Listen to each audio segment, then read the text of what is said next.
So my phone died while recording earlier. We were started on the cable management. We've got most of it done, but we ran into an issue.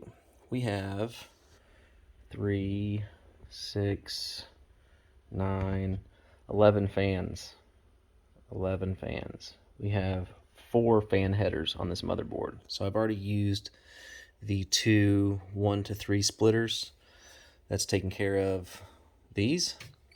So now I have these 5 fans that actually are not hooked up right now, and I only have 2 splitters left, or down here.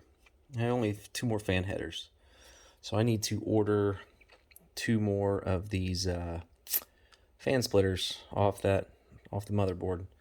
So sad times, but I do got the wiring ran out for this. I'm gonna install the card real quick, and we will come back in a second. Everything's installed. Just gotta wait on those fan headers. A little bit of what we're working with at the back here.